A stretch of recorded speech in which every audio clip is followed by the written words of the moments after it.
Boombox. ¿Qué tal? Bienvenidos a esta actualización de noticias aquí en Blue Radio. Como siempre les acompaña Slobodan Wilches, hoy jueves 15 de mayo y por supuesto las noticias políticas en el país, la nueva y dura derrota que sufrió el gobierno nacional en las últimas horas luego del hundimiento de la consulta popular que buscaba, como recordemos, revivir la reforma laboral en una apretada votación en medio de una polémica sesión en la plenaria del Senado donde hubo gritos, empujones y casi llegan a los golpes algunos congresistas. Sin embargo, ayer el Senado revivió la reforma laboral en otra decisión y ahora pasa a discusión en la Comisión Cuarta del Senado de la República. Andrés Carmona. Uno de los puntos que consumió todo el debate que superó las 6 horas en la plenaria del Senado tuvo que ver con que si la aprobación de la apelación del hundimiento de la reforma laboral se podía convertir en el camino para hundir la consulta popular como terminó ocurriendo finalmente. Y es que los congresistas afines del gobierno, de forma sorpresiva, intentaron todos los caminos para evitar que se votara la apelación. Intentaron cambiar el orden del día, aplazar la votación, retirar unilateralmente la proposición de apelación y con el paso de las horas las votaciones comenzaron a salirle mal al gobierno hasta que el ministro del Interior Armando Benedetti y el ministro de Trabajo Antonio Sanguino se sumaron a la resurrección de la reforma laboral que terminó siendo aprobada con 68 votos contra 3. Acto seguido y sin perder el impulso, el presidente del Congreso, Efraín Cepeda, abrió la votación de la consulta popular y ahí ardió Troya porque una vez se lograron configurar las mayorías de 49 por el no y 47 por el sí, se cerró la votación. Sin embargo, un error al tomar el voto negativo de Edgar Díaz y los pocos minutos que se dieron para registrar los votos alimentaron el discurso de fraude del gobierno. El ministro Armando Benedetti. La reacción mía de forma aireada es debido a que él le agrega un voto al no después de haber sido cerrada la votación. Además de eso, no se cumplieron los 20 minutos que deja el reglamento para votar. Cuando iba ganando, porque venían 5 personas más a votar, cerraron la votación. Por su parte, el secretario González, con hoja en mano, mostrando que no hubo ningún tachón o enmienda en el voto manual de los congresistas, negó los graves señalamientos del ministro. Eso es falso. Yo no puedo igual entrar, ni quiero entrar a controvertir con lo que esté manifestando el señor ministro. Las cámaras están ahí, se puede verificar. Fueron 2 votos manuales por el sí, que fue el senador Iván Cepeda, la senadora Sonia Bernal, a quienes le consta, porque además estaban mirando el papel, y 2 votos manuales por el no, que fueron el senador Andrés Guerra y el senador Edgar Díaz. Al final, lo que golpeó al gobierno con la derrota de la consulta fue que no logró conseguir unas mayorías holgadas. Aunque se logró que 6 senadores conservadores y de Cambio Radical se retiraran del recinto para no ser forzados a votar no, el gobierno perdió los 3 votos claves del MIRA, perdió los votos de Angélica Lozano y Richard Fuenlantala, que en sus cuentas estaban a favor de la consulta, y perdieron por la ausencia de la senadora Marta Peralta, quien asegura que no le dieron garantías para votar a pesar de que su impedimento fue negado 1 hora antes de la votación de la consulta y que no se reintegró en todo ese tiempo al debate. Y después de que el Senado negara la consulta popular del gobierno nacional, el presidente Gustavo Petro realizó una locución presidencial desde China y le pidió a esa corporación que realice una nueva votación. También ordenó el jefe de Estado a las fuerzas militares no ejercer, dice él, su fuerza sobre las personas que salgan a las calles. Catherine Ávila. La reacción del presidente Gustavo Petro ante el hundimiento de su propuesta de consulta popular se conoció 30 minutos después del anuncio oficial. Desde Beijing, en China, el mandatario hizo un llamado a la movilización nacional y ordenó a las fuerzas militares abstenerse de usar la violencia. No esperamos al año entrante. Le solicito al Senado poner de nuevo en votación la consulta popular y le solicito al pueblo de Colombia. Estaré dispuesto a cumplir sus órdenes como jefe de Estado, tomar la decisión contundente como respuesta. Llegó la hora del pueblo. Como jefe de las fuerzas militares y policiales de Colombia, la orden es no levantar un solo arma contra el pueblo. Más tarde, en la Casa de Nariño se convocó a una reunión extraordinaria. Los ministros de Trabajo, Interior y Salud participaron de un encuentro privado, mientras que los congresistas de la bancada del Pacto Histórico también fueron citados para evaluar minuto a minuto el desarrollo de lo que ocurrió en la plenaria y analizar las posibles acciones jurídicas. Tras esa reunión, alrededor de las 8:30 de la noche, se transmitió por Televisión Nacional un mensaje del mandatario en en el que reiteraba su llamado a las movilizaciones populares, pero además solicitaba al Congreso volver a votar la consulta popular. Por su parte, los gremios celebraron el hundimiento de la consulta popular, que consideraban innecesaria, y piden ahora la concertación para la discusión de la reforma en el Congreso. Marcela Peña.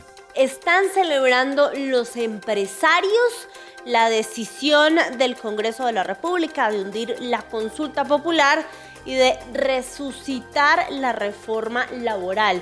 Han dicho, esto demuestra que hay una separación de poderes. Esa fue, por ejemplo, la reacción de Camilo Sánchez, presidente de Andesco. En la misma línea, Jaime Alberto Cabal, presidente de FENALCO, dijo: esa era una consulta populista que no era para consultar a la población, sino para perjudicar a los trabajadores.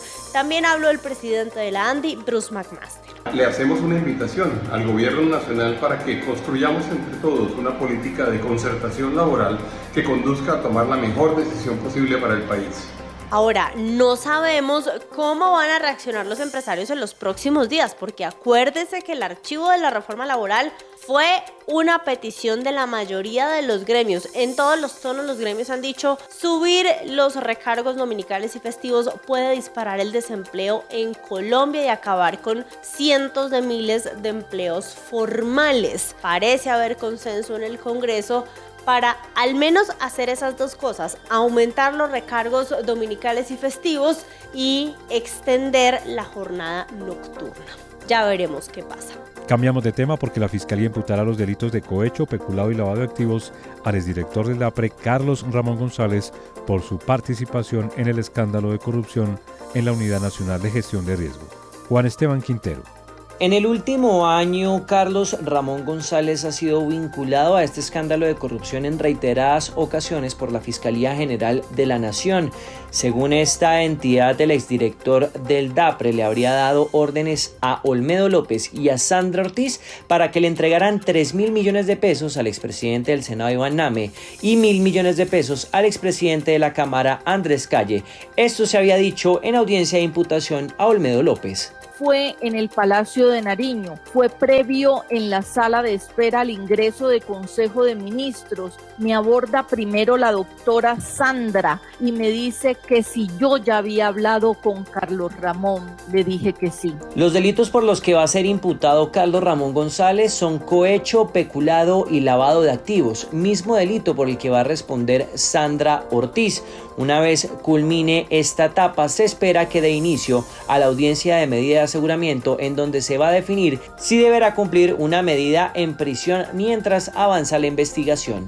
Y el ministro de Salud, Guillermo Alfonso Jaramillo, enfatizó que las EPS continuarán en una situación crítica, ya que su liquidación podría poner en riesgo el funcionamiento de todo el sistema en el país. Asimismo, sostuvo que la única salida viable a la crisis es la aprobación de la reforma a la salud. Jessica Gutiérrez. El ministro de Salud, Guillermo Alfonso Jaramillo, se refirió a la polémica declaración que hizo en una audiencia pública que se llevó a cabo en Neiva, donde afirma que tenía a las EPS en cuidados intensivos hasta que se aprobara la reforma. Pues el ministro reiteró que va a seguir manteniendo las EPS en cuidados intensivos. Entonces las tenemos en cuidado intensivo y yo siempre he dicho, las tenemos en cuidado intensivo para que llegue la reforma y las podamos recuperar. Y es que el ministro además aseguró que la única solución a la crisis que está viviendo el sistema de salud es la reforma, y aseguró que si se liquidan las EPS, el sistema de salud de Colombia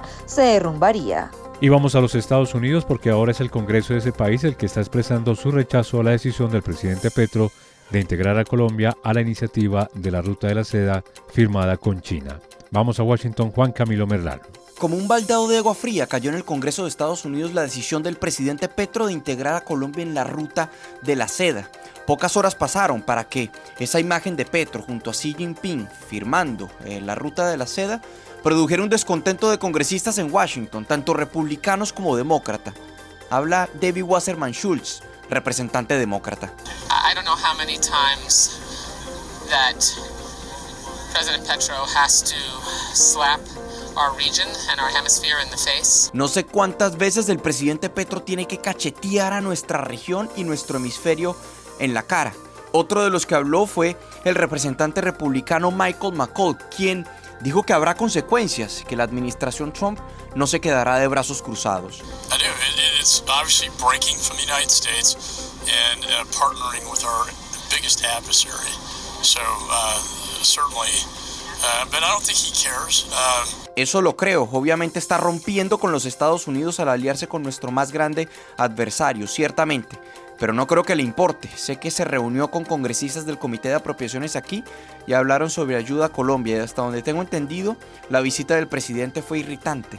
No salió bien, aseguró el representante. Y cerramos con deportes porque Atlético Nacional ganó 1-0 ante Bahía de Brasil en la Copa Libertadores y quedó como líder de su grupo. Por otro lado, en la Copa Sudamericana, el América de Cali no pudo con Huracán de Argentina. Diego Suárez. Atlético Nacional fue Colombia en la Copa Libertadores y venció 1-0 a Bahía de Brasil ante 44.000 aficionados en el estadio Atanasio Girardot de Medellín. En el primer tiempo, el verde paisa se había adelantado en el marcador, pero el gol fue anulado por un fuera de lugar. El anotador fue Kevin Viveros. No juega con Tecillo. Tecillo, bueno, buen pase. Ahí está el favorito de Cristian. Puede ser. Tecillo, gran pase en el área para Viveros. Viveros engancha hacia adentro. Ahí está, ahí está. Sin embargo, el que sí valió fue al 46, recién comenzada la segunda parte. Al área, puede ser, puede ser, puede ser.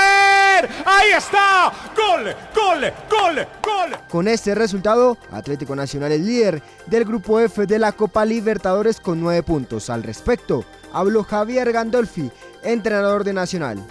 Íbamos a dormir en la cima y descansar en la cima. Y nos faltaba por ahí dar un paso en el plano internacional. Y hoy nos vamos a descansar en la cima. Creo que es el trabajo del día a día, es la entrenabilidad. El próximo partido del verdolaga será ante Nacional de Uruguay. Con el empate clasificará a los octavos de final de la Copa Libertadores. El goleador de este año en Atlético Nacional es Kevin Viveros. Habló sobre su momento actual al final del partido. Creo que es algo que me he ganado con mi esfuerzo, con disciplina y con los goles. Creo que eso es muy bonito para mí, eso me motiva más a seguir trabajando. Además, América de Cali fue Colombia en la Copa Sudamericana y empató sin goles contra Huracán de Argentina en el Estadio Pascual Guerrero. Este resultado lo deja segundo del grupo C, sin embargo, no depende de sí mismo, debe esperar que Corinthians de Brasil no gane ante Racing de Uruguay, que es último del grupo y no ha ganado ningún partido, no ha sumado ni un solo punto en lo corrido de esta Copa Sudamericana. Por eso, el jugador de América de Cali, Duván Vergara, ofreció disculpas al final del partido. Siempre el hincha del América nos apoya, agradecerles y bueno, esperemos que vengan grandes cosas porque jugamos para nuestras familias, para Dios, para ellos, pero bueno, pedirles disculpas por no darle los 3 puntos, porque la verdad que el escenario estaba divino y bueno, ya pasar la página. Hoy el turno será para Once Caldas, que enfrenta a San José por la Copa Sudamericana a las 9 de la noche, hora colombiana. Y hasta aquí esta actualización de noticias en Blue Radio. Les acompañó Slobodan Wilches. Feliz resto de día.